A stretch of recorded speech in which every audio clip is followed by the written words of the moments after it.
This is a phenomenal project because it's changing the way urban mass transit is being implemented, focusing on obviously clean environments and sustainability.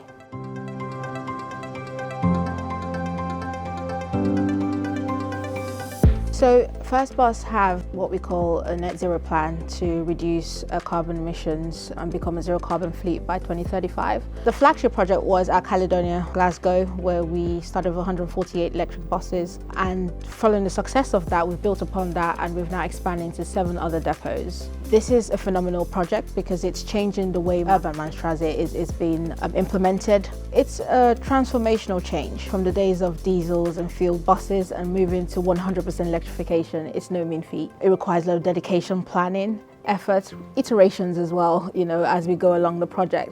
As we always say, technology is not a panacea for all things. It involves people, process, and the changes that need to take place. A 3-pronged approach, and that's what we're bringing to the table as well.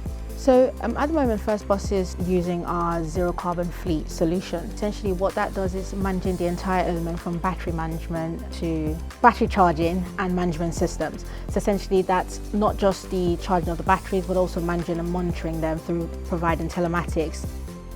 The battery is anything up to 50% of the vehicle price.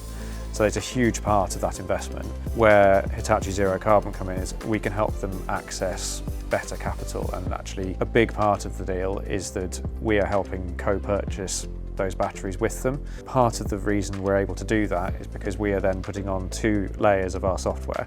So one is about managing the batteries in those vehicles, and that's principally what helps us get to the better rates of capital, because we can look after, nurture that battery, make sure it's being charged in the right situations, being used in the right balance. The actual depots themselves, so they are going through a complete overhaul of moving from just big diesel tanks filling up at the end of the night to now having to work out where do we park the buses around the chargers, because they will probably all be plugged in for the majority of the night.